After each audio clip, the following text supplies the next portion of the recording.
আমি প্রতি রাত হ্যাঁ প্রতিক্ষণ খুব অজানাই কত অভিনয় করে বসি তোমায় ভেবে।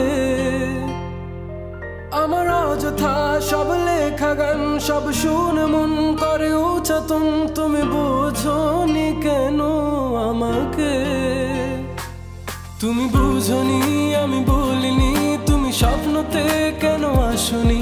আমার অভিমান তোমাকে নিয়ে সব